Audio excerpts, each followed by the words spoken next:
मुझे कहाँ लेके जा रहे हैं अंकल? मुझे उस घर में नहीं जाना। आओ तो सही बेटा, आओ तो सही।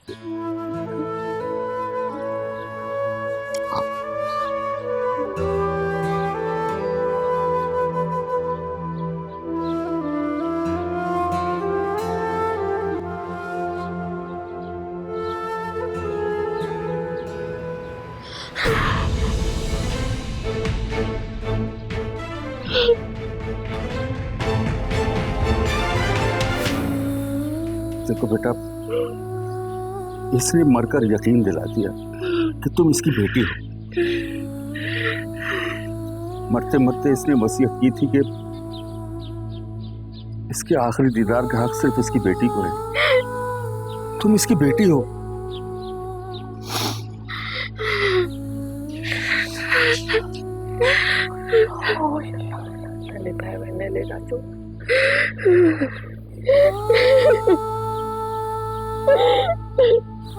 आजा बस आजा आजा आजा आजा।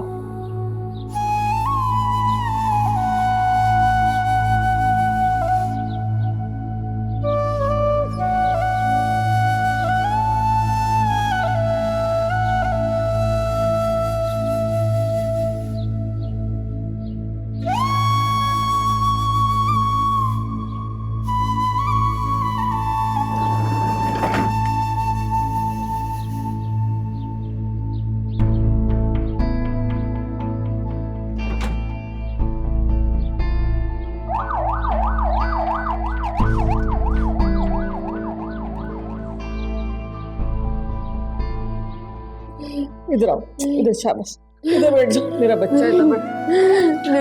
हाय माँ मेरी जान।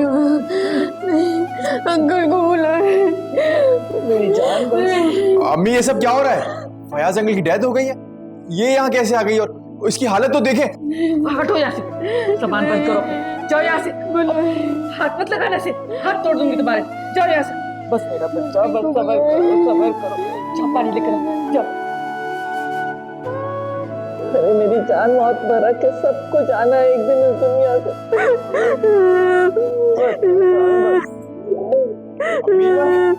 अम्मी इतनी देर लगा दी पानी लाने में। मेरा बच्चा अरे मैं बेहोशी हो गई। जा जा तू जा इधर से। बस करो ना मेरा बच्चा, बस कर दो ये रोना धोना, संभालो अपने आप को। फयाज को तो उसके गुनाहों की सजा मिल गई। अरे उसके गुनाह होने उसे मरने में मजबूर कर दिया। पापा ने तो हमें मरने के बाद भी किसी का मुंह दिखाने का मौका नहीं दिया। क्या बताएंगे सबको कि क्यों खुदकुशी कर ली उन्होंने? अरे ना मेरा बच्चा ना, किसी को कोई जवाब देने की जरूरत नहीं।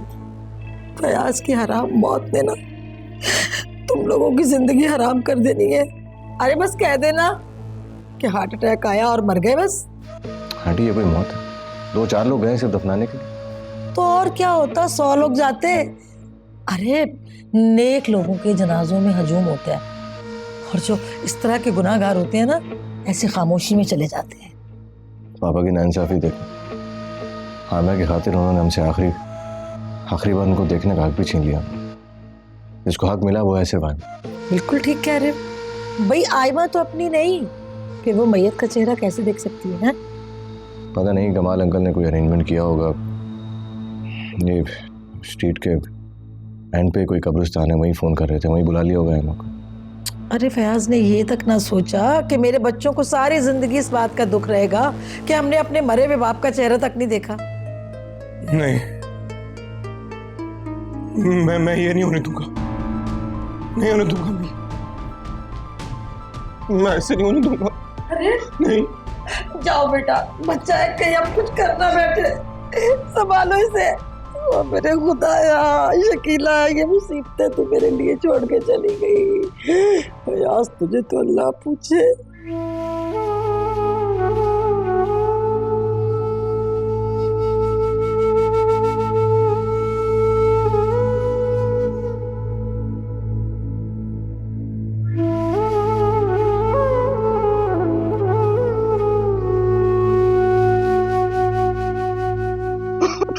बाबा, बाबा। पापा पापा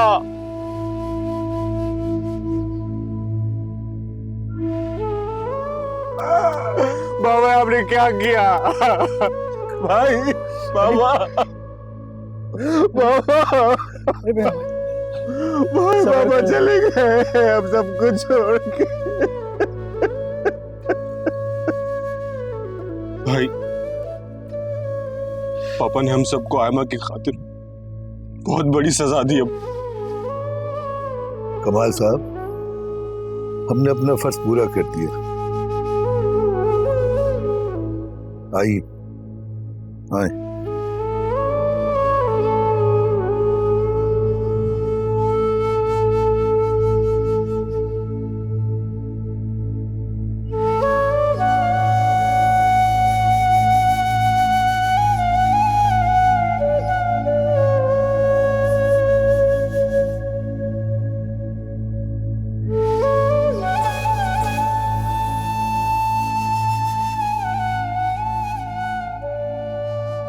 अली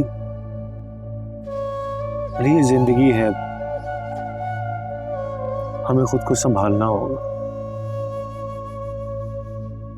भाई पापा ने आयमा को और अपने आप को बेगुनाह साबित करने के लिए जो आखिरी खत लिखा, वरना जो कुछ हुआ हम सबके सामने ही था। पापा का गुनाह दोहराने से खुद को गुनहगार मत करो।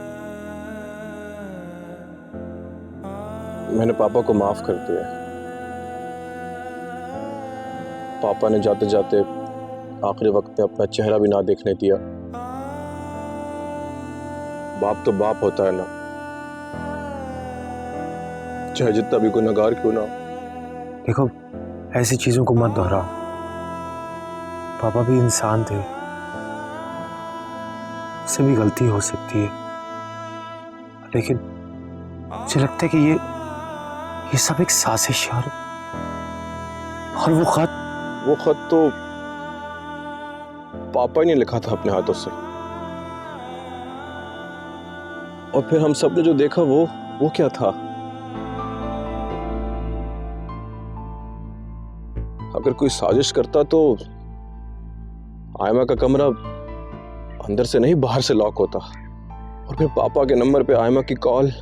जरूर पापा और आयमा ने कोई खतरा महसूस किया होगा, इसकी वजह से आयमा ने चिल्लाना शुरू कर दिया और पापा के कपड़े फाड़ दिए, ताकि लोग उसे मजलूम और पापा को जालिम समझें। मगर फिर भी मैं पापा से बहुत प्यार करता हूं, और मैं उनके खिलाफ किसी के भी मुंह से कुछ भी नहीं सुन सकता। अली, पापा की सारी जिंदगी मेरे सामने है। मेरे दिल के किसी कोने से ये सदा उठती है कि पापा बेगुनाह है, और ये एक साजिश है उनके खिलाफ।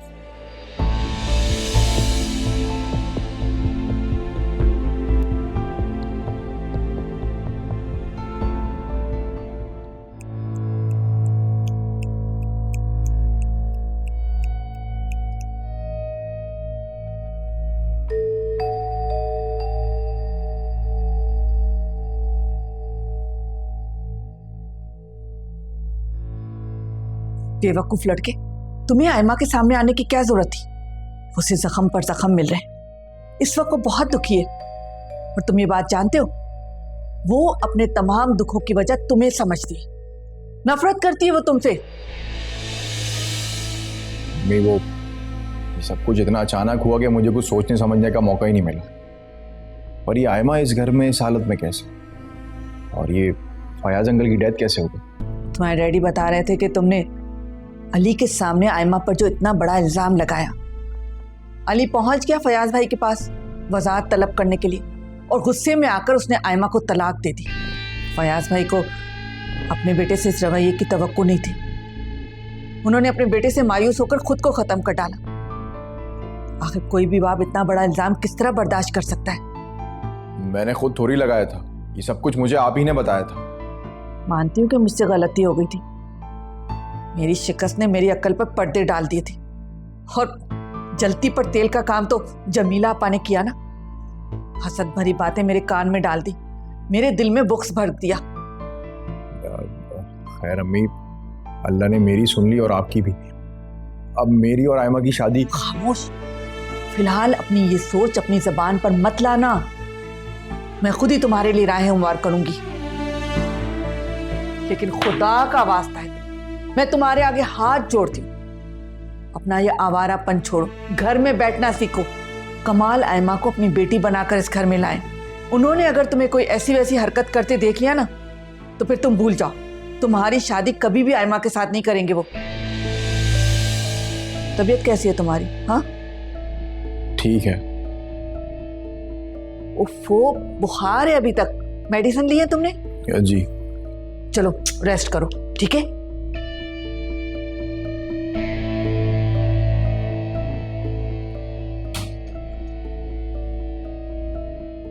वाह वाह वाह वाह वाह, थप्पड़ मारा था मैडम ने।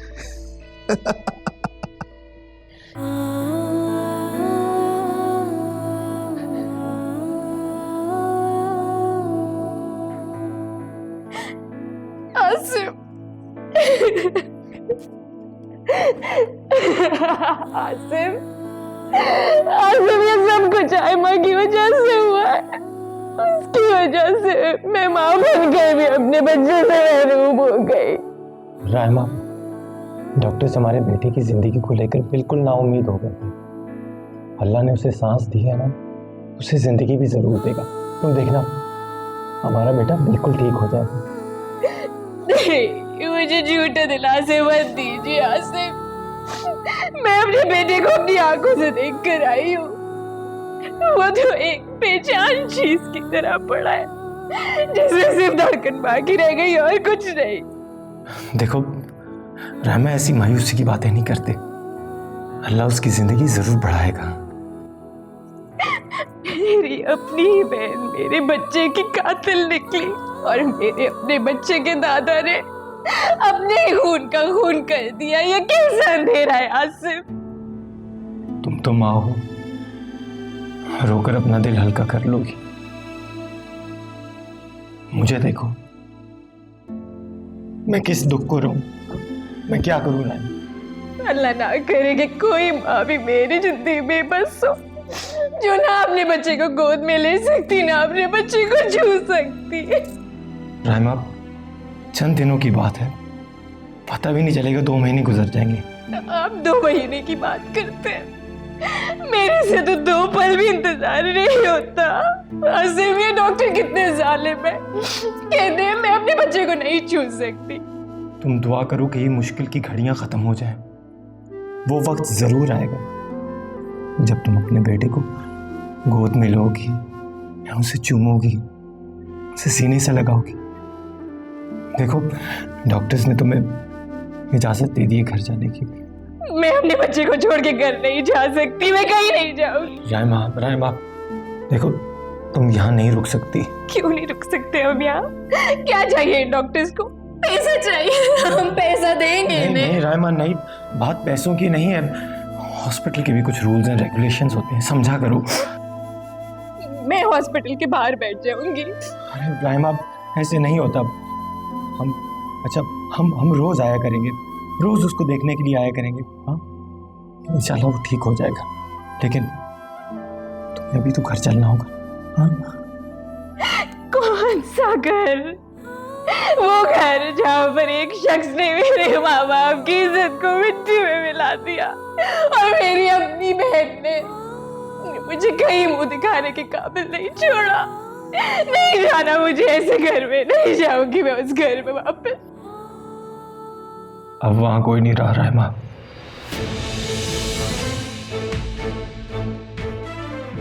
आयमा कहाँ गई मैं नहीं जानता। पापा उसे अपने साथ ले गए थे, और पापा अब इस दुनिया में नहीं रहे, मर गए पापा।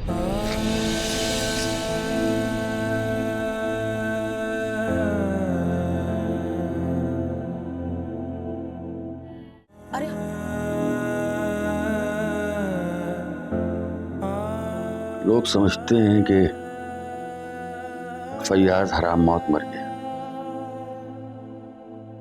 लेकिन कोई ये नहीं जानता कि उसने मरकर सच को जिंदा कर दिया।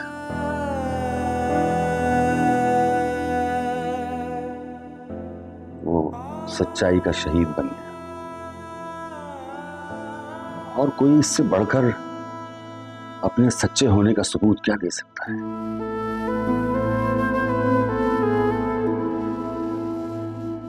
फिर वो क्या? बहुत आसान है बेटा इस बात का पता लगाना, मगर इसमें भी तुम्हारी रुसवाई का खौफ है मुझे। मैं चाहता हूं जो कुछ हुआ उसे तुम एक भयानक ख्वाब समझकर भूल जाओ। भूल जाओ उस घर को, उस घर के रहने वालों को। मैंने तुम्हें बेटी कहा है, और अब मैं तुम्हारा साहिबान बनूंगा। तुम यहां रहना चाहती हो, यहां रहो।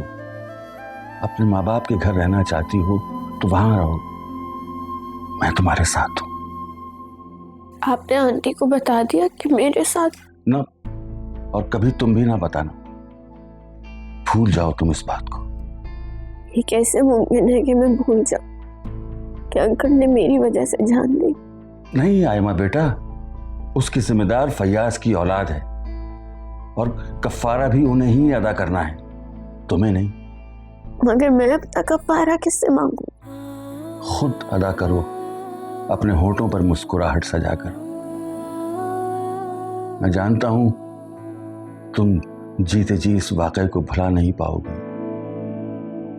मगर जिंदा तो फिर भी रहना है ना बेटी। और ये दुख आंसू बनकर अगर तुम्हारी आंखों से छलका तो तुम जी नहीं पाओगे। बस अब तुम्हें ये करना होगा आयमा।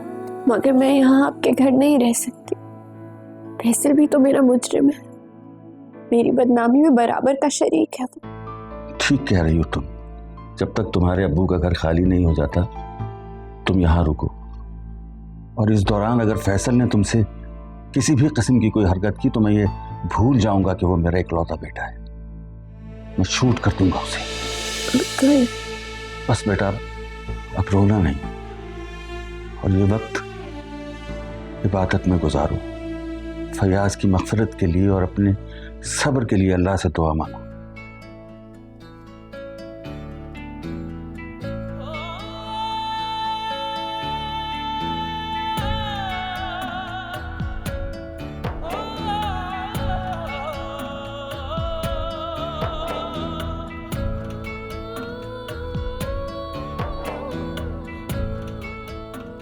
अरे मुझे तो इस वसीयत की फिक्र हो रही है, पता नहीं पापा ने क्या लिखा है।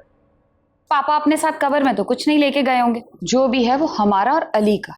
सारी क्रीम निकाल के तो उन्होंने अयाज भाई को दे दी है। अरे तो उसने शोर भी तो बहुत मचा रखा था ना, चालाक निकला।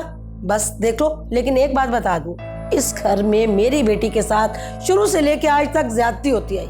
हाँ तो मैं क्या करूं, क्या करूं मैं? आपको नजर नहीं आता आसिम भाई ने मेरे हाथ पैर सब कुछ काट दिए। अच्छा खासा मैंने अपना बिजनेस डेवलप कर लिया था। जाली दवाएं बनाकर फिर बकवास की थी। वो भी छोड़ो भी, अब आपस में लड़ने की कोई जरूरत नहीं। जो कुछ समेटना था समेट लिया उसने। अब अगली बात सोचो, और इस घर में से निकलने के बारे में सोचना भी ना, वरना धरे के धरे रह जाओगे। अब बाप अगर नहीं भी रहा ना तो आसिम के साथ ही सलूक से रहो। अरे हाँ, तुम लोग तो ये कह रहे थे कि राइमा के बच्चे की मैयत आने वाली है, आई क्यों नहीं अभी तक?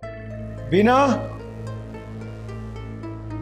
अरे राइमा बेटी आ गई, आ जाओ बच्चे। भाभी क्या हुआ है? इसकी तबीयत नहीं ठीक। बिठाओ बिठाओ, बेटा आओ, बैठो मेरे पास, बैठो बैठे।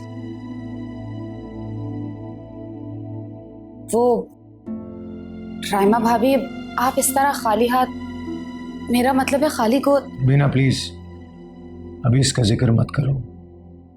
अरे क्यों बेटा, खुशी का मौका है, हम तो कब से इंतजार कर रहे हैं कि तुम्हारा बेटा आएगा, उसे देखेंगे। माशाल्लाह से हमारी बच्ची 7वें महीने से थी ना। आंटी मेरा बेटा माशाल्लाह, बहुत बहुत मुबारक हो। भाई बहुत बहुत मुबारक हो। मेरी आंखें तो तरस रही उसको देखने के लिए। प्लीज बताएं ना, कहाँ है वो प्रीमैच्योर पैदा हुआ है, नर्सरी में रखा है उसको 2 महीने के लिए। आप 2 महीने के लिए? नहीं भाभी, हौसला करें, रोए मत। वो नहीं बचेगा। खुदा के लिए राइमा, बस कर दो ये अल्फाज इस्तेमाल करना। वो माँ है, दुखी है, इसीलिए रो रही है बेचारी। आंटी मैं भी तो बाप हूँ, मेरे सामने तो ये बातें ना करें। लेकिन भाभी, हमें तो रात को डॉक्टर ने कहा था कि घर जाएं और इंतजाम। मेरा मतलब है, अल्लाह का शुक्र है कि बच्चा जिंदा पैदा हुआ है। आंटी वो पापा। अरे बेटा, अब उस कहानी को मत छेड़ो, तुम्हें आराम करना है। वो कहानी तो अपने भयानक अंजाम को पहुंच गई। अपनी जान की फिक्र करो मेरा बच्चा। देखो तो सही कितनी कमजोर हो गई हो। बीना बेटा, जाओ देसी चूजे की यखनी बनाओ और 2 अंडे भी बॉईल कर लेना। जाओ, शाबाश। जी अम्मी।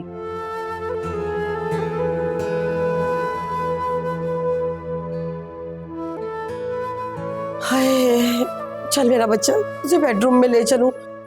ऐसे बच्ची को लेके चलते। चल, आजो आजो आजो मेरा बच्चा। माँ सदके, आहिस्ता आहिस्ता आजा मेरी बेटी, आजा, शाबाश, आजा। हाय हाय, शकीला आज होती तो।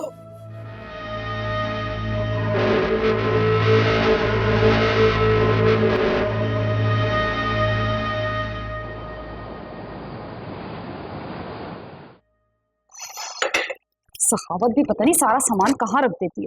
तौबा भाई, ये अल्लाह बचाए। अब हाथ पकड़ पकड़ के चलाओ इस राइमा को। राइमा का और उसके बच्चे का जनाजा कहाँ दो मुझे। अभी मुझे क्या पता, जो डॉक्टर ने कहा वो मैंने आपको बता दिया। हाँ, तुमने तो माँ बनना नहीं, बस बैठ के ना खाती रहना और चर्बी चढ़ाती रहना अपने ऊपर। खुदा के वास्ते अम्मी, मुझे हर वक्त बेऔलादी के ताने मत दिया करें। बात तो बताएं, ये आपने मुझे ऑर्डर क्यों दिया यखनी और अंडे उबालने के लिए उस महारानी के लिए? ओफो, समझने की कोशिश करो भाई। जायदाद में से हिस्सा भी चाहिए कि नहीं चाहिए? बस जो मैं कहती हूँ करती जाओ, खिलाओ पिलाओ इनको बस। पहले भी आपने यही कहा कि शकीला आंटी की खिदमत करो और उनका दिल जीतो। अब उनके जाने के बाद मेरी एक नई सास पैदा हो गई। मैं उसके लिए यखनियाँ बनाऊं, अंडे उबालूं और नौकरानी बन के रहूं। अरे होश के नाखून लो। और एक बात तुम लोग मत भूलो कि तुम सबके सर पे ना वसीयत की तलवार लटकी हुई है। जाने किस किस की गर्दन पे गिरेगी वो तलवार। और तुम्हारा मियाँ तो वैसे भी जमानत पे है, जालसाजी के केस में। समझ रही हो ना मेरी बात को? आखिर काम आएगा ना तो आसिम शराज के। कब से तो समझा रही हूँ। अरे भाई, जरा आसिम को सुकून की सांस लेने दो। फिर उससे कहूंगी कि जाओ वसीयत की कॉपी लेके आओ और सब भाइयों को बिठा के जो भी मामला है इसे रफा दफा करो। चलो अब जल्दी करो ना, बहुत भूख लगी हुई है उसे। जल्दी लेके आओ। खिलाओ से, जहर ना दे दूं मैं महारानी को। आओ, शाबाश, यहाँ बैठो। कमरे में कितनी घुटन हो रही थी, यहाँ देखो फ्रेश है ना माहौल। जब घर से निकल रही थी तो आपी की चीख की आवाज सुनी थी। आयमा, भूल जाओ अब रायमा को। वो तुम्हारी बहन है, लेकिन हकीकत है कि सबसे बड़ी गुनाहगार ही वो है। क्या किया उसने तुम्हारे लिए? सब कुछ देख रही थी, तुम्हारा अपना खून है, लेकिन तुम्हारा कोई दिफा नहीं किया, तुम्हें बचाने तक नहीं आई। उन्होंने तो मुझे बहुत मारा।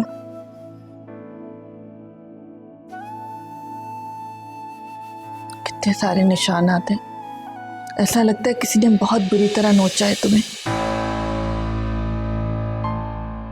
ठीक है, मैं आइंदा इन बातों को नहीं दोहराऊंगी, वादा करती हूँ मैं। अच्छा है माँ, ऐसा करते हैं कि शॉपिंग पर चलते हैं। मैं तुम्हें बहुत सारे ड्रेसेस, शूज और पर्सेस जो तुम चाहोगी ना वो लेकर दूंगी। मुझे कुछ भी नहीं चाहिए, कहीं भी नहीं जाना। आयमा, ऐसा किस तरह चलेगा? तुम्हारे पास तो कपड़े भी नहीं है। आप अपनी मर्जी से एक आध जोड़ा ले आइएगा। नहीं, मैं तुम्हें अकेले घर में छोड़ के नहीं जा सकती। मैं ऐसा करती हूँ कि डिज़ाइनर को फ़ोन करती हूँ, कपड़े घर पे आ जाएंगे, तुम पसंद कर लेना, जो अच्छे लगे वो रख लेना, ठीक है?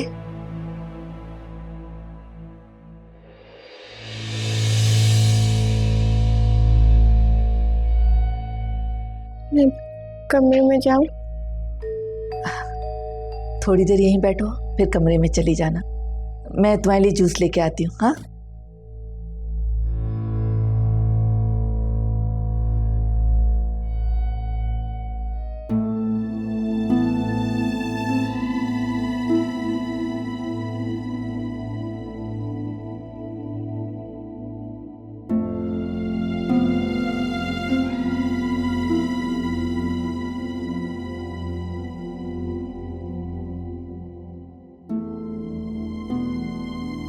या अल्लाह मेरे तमाम गुनाहों को माफ फरमा।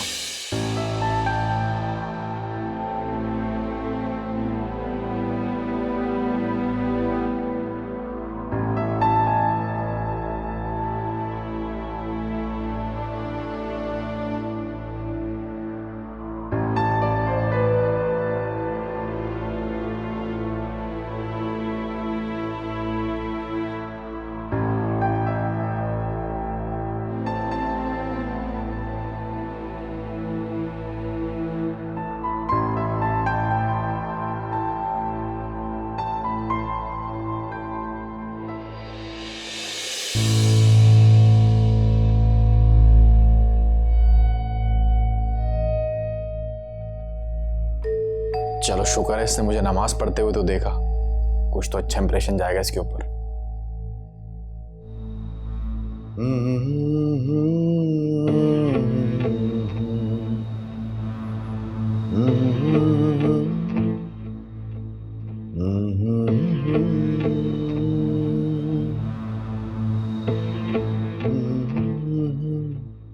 अयाज,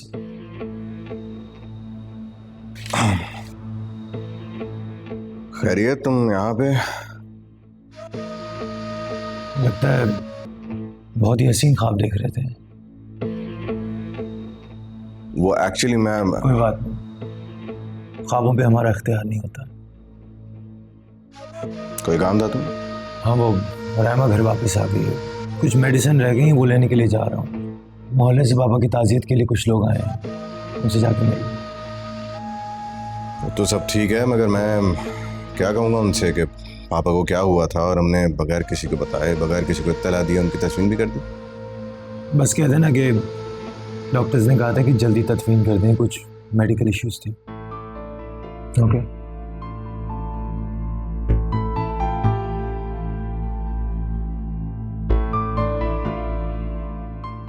आई एम सॉरी, मैंने तुम्हारे हसीन सपने तोड़ दिए।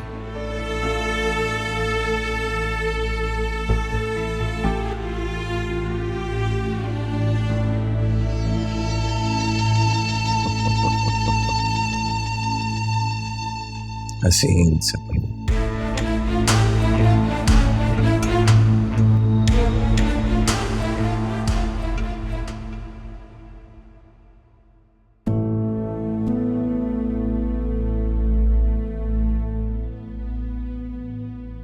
आप हमारी बातें सुन रही थी? नहीं आसिम बेटा, मैं तो हैरान हो रही थी, जिस घर से दो जनाजे उठ रहे हों और वो भी माँ बाप के, उनका बच्चा कैसे हंसी सपने देख सकता है। हम तो नींद चुरा लेती हैं आंखों से। आप कहना क्या चाहती हैं? मेरी औकात ही क्या है कि मैं जो कुछ कहूँ, मैं तो इस घर की मासी हूं ना। बेहतर है कि आप खुद ही समझ जाएं। बेबी जान, वही तो कुछ समझ में नहीं आ रहा कि मैं क्या समझूं, लेकिन आपकी क्या समझ में आया है? बेटा कुछ सोचो, फिक्र करो, कुछ समझ में आ जाएगा। सखावत ये कहाँ भटक गई है जाके? आई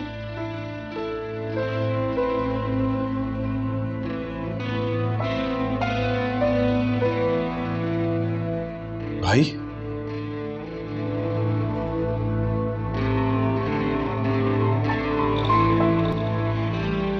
हाँ अली बोलो, क्या बात है? भाई मैं ये घर छोड़ के जा रहा हूँ। क्या? मुझसे अब यहाँ मजीद नहीं रहा जाएगा। अभी तो तुमने ट्रांसफर करवाया, तुम ऐसे कैसे जा रहे हो? भाई ये मुल्क छोड़ के मैं जा रहा हूँ, यहाँ वापस कभी नहीं आने के लिए। अरे मेरा भाई ऐसा जुल्म ना करे यार, मैं अकेला हूँ, तू मेरा भाई नहीं सिर्फ बेटों जैसा है। मत कहे मुझे बेटा, नफरत है मुझे इस लफ्ज से। मैं किसी का कोई बेटा बेटा नहीं हूं। खुदा के लिए इतने दुख सहे मैं मजीद दुख नहीं सह सकता। मेरे कंधों में इतनी ताकत नहीं कि मैं एक और जनाजा उठा सकूं। अब ये फर्ज शायद तुम्हें ही निभाना पड़ेगा, और वो भी बहुत जल्द। क्या कह रहे हैं आप? तुम्हारी भाभी तो हॉस्पिटल से आ गई, लेकिन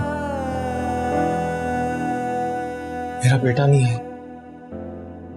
क्या कह रहे हैं भाई?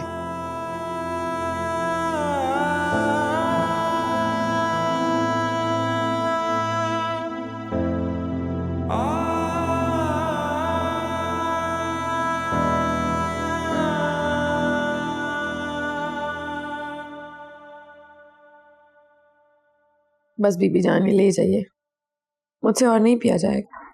ऐसा ना करें बेटा, अपनी सेहत का ख्याल रखें। बच्चे को कौन संभालेगा? पता नहीं मेरे नसीब में ये खुशकिस्मती है भी या नहीं। आयमा के गुनाहों की सजा आयमा को मिलनी चाहिए थी, मुझे क्यों मिल रही है? आप आयमा को क्यों जालिम समझती हैं? वो मजलूम भी तो हो सकती है ना। और पता नहीं गुनाहगार कौन है, आप गलत भी सोच सकती हैं। आप क्या बातें कर रही हैं बीबी जान? सब कुछ आपने अपनी आंखों से देखा है। मगर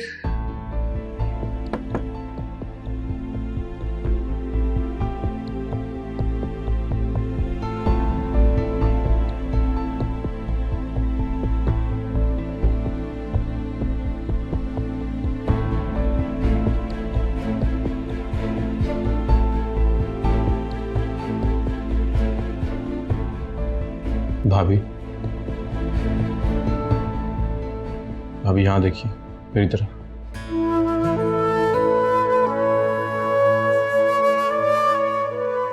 मुझ में इतना हौसला नहीं है अली कि मैं तुमसे नजरें भी मिला सकूं। भाभी मुझे आपसे कोई शिकायत नहीं है, शायद मेरे नसीब में ये दाग लिखा था, और जिस हस्ती से मुझे दाग मिला वो मेरी आइडल थी। जिसे अल्लाह के बाद मैं अपना सबसे बड़ा हमदर्द समझता था। अली ये दाग तो हम सबके चेहरे से आ कर गया। एक तरफ तुम्हारे बाप थे और दूसरी तरफ मेरी बेटी जैसी बहन।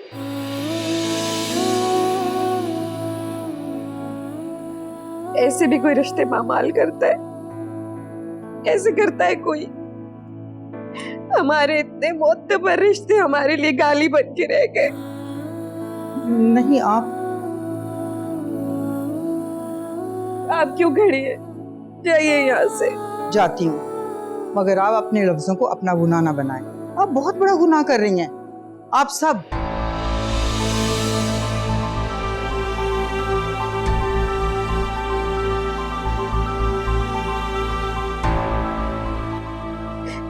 क्या कहकर गई है ये? जाने दे भाभी, दुनिया को तो जबान लग गई है। भाभी आपका बेटा गुनाह आयमा ने किया और सजा मेरे बेटे को मिल रही है। या तो वो अपने दादा के गुनाहों को कफारा अदा कर रहा है, वो तो अभी इतना छोटा सा है।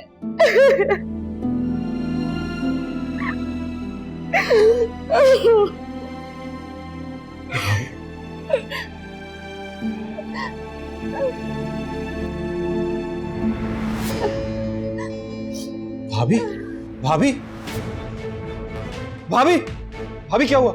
भाभी, बीजान, भाभी, भाभी होश करें। भाभी क्या हुआ? भाभी, हेलो आसिम भाई, आप जल्दी से आ जाए, भाभी को कुछ हो गया। बीजान। कमाल साहब, वो फैयाज साहब ने भी आपके सामने वो सब कुछ कहा था जो ऑडियो में मेरे पास महफूज है। तो प्लीज गवाह के तौर पर आप इस वसीयत पे साइन कर दें, ताकि मैं ये फैयाज साहब की वसीयत कोर्ट में भी जमा करवा दूं। इस मुसीबत की कॉपी को फैयाज के बेटों को भी पहुंचा दें। हाँ, अदालत से रिकमेंड करवाने के बाद ये फैयाज साहब की वसीयत उनके बेटों को दी जा सकती है। उनके तीनों बेटों को पहुंचा दूंगा मैं। तीनों बेटों को? भाई फैयाज के 4 बेटे। फैयाज अयाज को भी अपना बेटा ही समझता था। उनके समझने से कानून में तब्दीली नहीं की जा सकती। अयाज उनकी विरासत का हकदार नहीं है।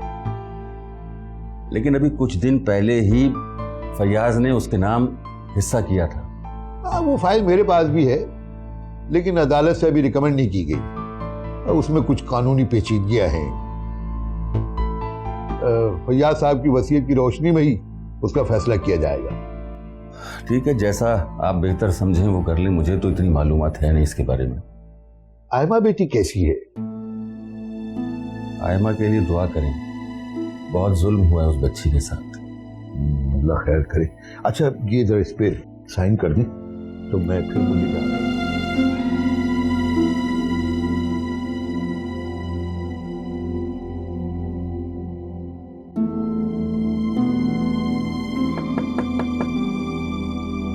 आ जाए।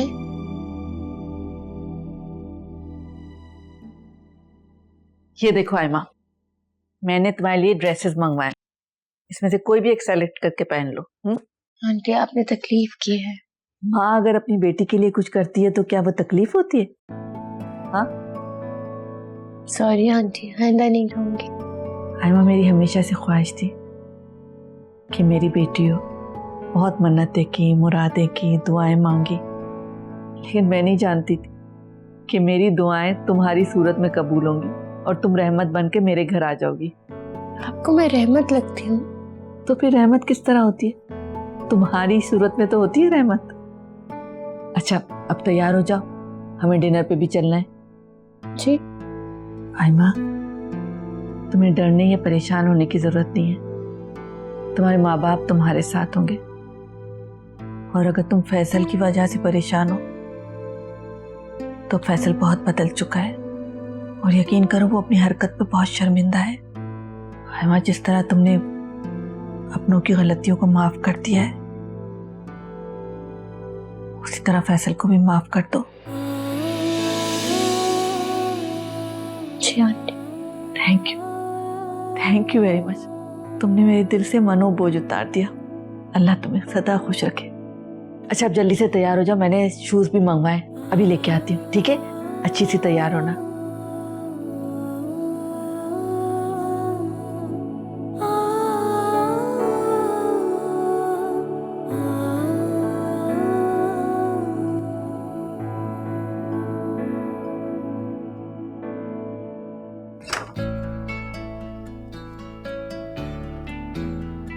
आराम से, आराम से।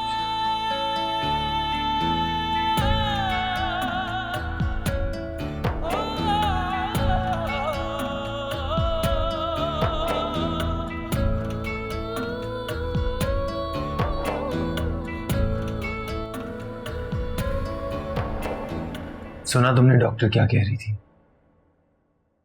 आसिम, मैं क्या कर, ना तो मेरे आंसू थमते, ना मेरे दिल को सुकून आता। मेरे दिल में बहुत गुब्बार आ गया है। भाभी, आप सब कुछ भुला दीजिए। कैसे भुला दूं अली? वहां मैं एक छोटे से बच्चे को छोड़ के आई हूं, ये मैं कैसे भुला दूं? राइमा, प्लीज, जो हमने अपने बच्चे की खातिर जख्म सहे हैं उसे भरा तो नहीं जा सकता, लेकिन हमें अपने बेटे के लिए जीना होगा। देखो, अगर तुम्हारी ये हालत रहेगी तो हर 6 घंटे के बाद तुम अपने बच्चे को कैसे फीड करवाओगे? क्या सिर्फ मुझे हर 6 घंटे बाद अपने बच्चे को फीड कराने जाना है? हाँ, याद नहीं तुम्हें? मेरा बच्चा दूध पिएगा? शुक्र अल्हम्दुलिल्लाह। आसिम मैं कितनी खुश नसीब हूँ। बिल्कुल, तुम बहुत खुश नसीब हो। अल्लाह ने तुम्हारे बच्चे का रिस्क तुम्हें सौंप दिया और तुमने अपने बेटे को ये अमानत पहुंचानी है। तो आसिम चलते हैं ना अभी? नहीं नहीं, अभी नहीं, 9 बजे। अभी तुम्हें ढेर सारा खाना खाना है, जूसेस पीने हैं, दूध पीना है, फिर ही जा सकोगी ना। खाऊंगी ना, अपने बेटे के लिए अपना बहुत ख्याल रखूंगी। और इधर उधर की कोई याद नहीं रखनी दिमाग में। और याद रखने को मेरे पास है क्या आसिम? हमने तो अब तक अपने बेटे का नाम भी नहीं रखा। मैं बताऊं? कासिम रखता है, मोहम्मद कासिम। कैसा है? जीते रहो अली। Thank you. अब अपने बच्चे का नाम कासिम रखेंगे। तुम चलोगे हमारे साथ? जरूर, आखिर चाचू जो ठहरा।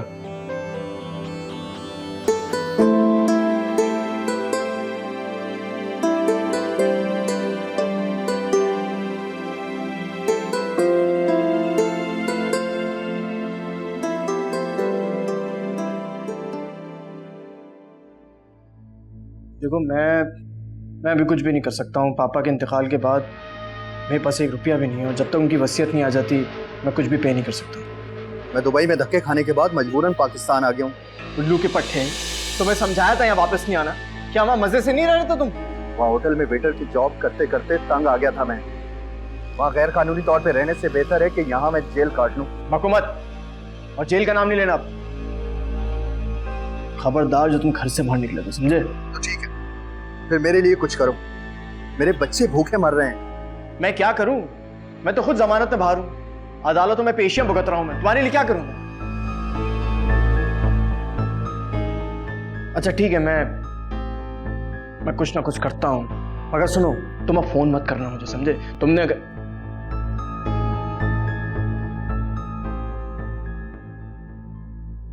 कौन था? क्यों, तुम मेरी जासूसी कर रही थी? जासूसी उन लोगों की जाती है जो कोई कारनामा अंजाम देने जा रहे, और तुमने कोई कारनामा अंजाम नहीं दिया। उल्टा अपने साथ मुझे भी डुबाने ले चले। किससे बात कर रहे थे? तुमसे कोई मतलब है? सारा मतलब ही मुझसे। शिराज साहब, बाज आ जाए वरना तुम्हारा बुरा वक्त शुरू होने वाला है। बकवास मत करो मुझसे। ये मत भूलो कि कोर्ट में अभी तुम पे मुकदमा चल रहा है और अब तुम्हारे सर पे तुम्हारे पापा का हाथ भी नहीं रहा।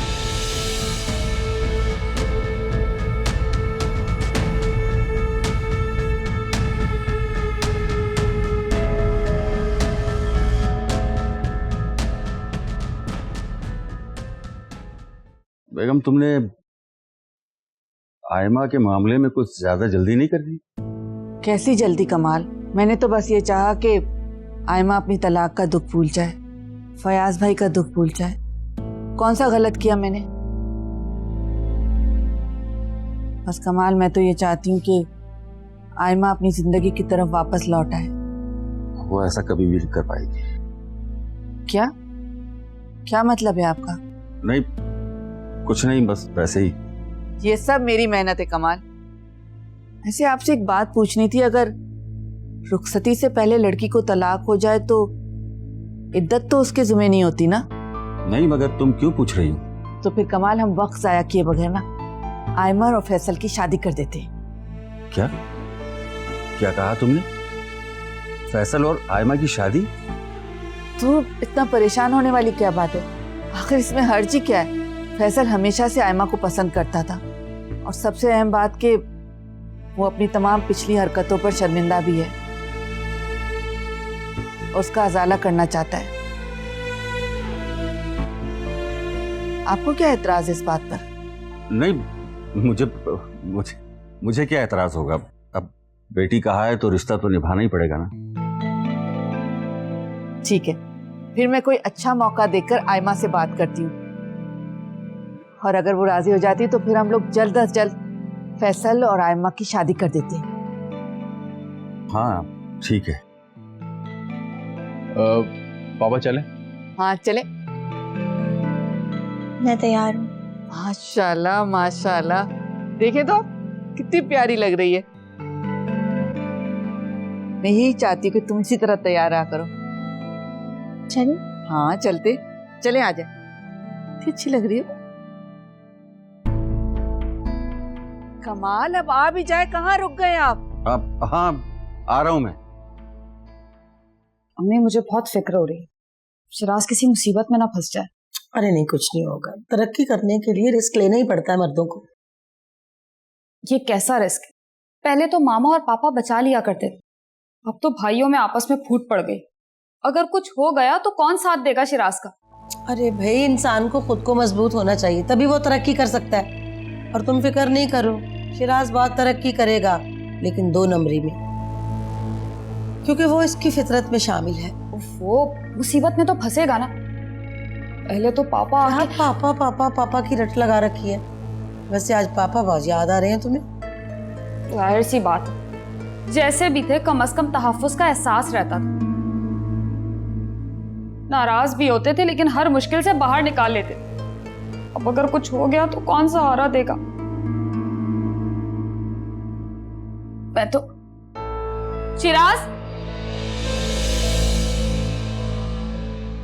कहाँ जा रहे हो? इधर आओ।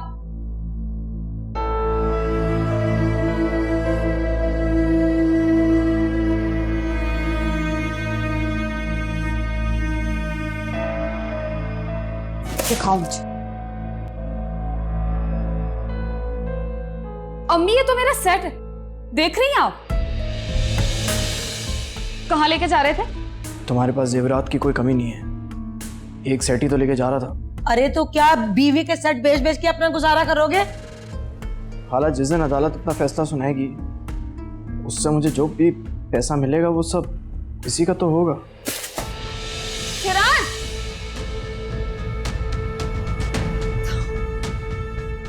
देखा पता नहीं किसके हाथों ब्लैकमेल हो रहा है। खुद तो फंसेगा, मुझे भी फंसवाएगा। बस तुम्हें उसकी फिक्र लगी हुई है।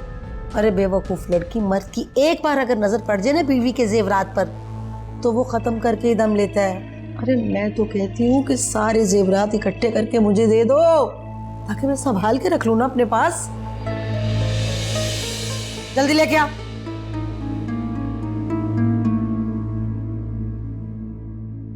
अच्छा तमाशा है भाई, एक ही सेट तो है खाला। अच्छा मुझे ये तो बताओ कि तुम्हें डिनर कैसा लगा? अरे फैसल, आप भी जाओ, कितनी देर लगाओगे? ये फैसल भी ना,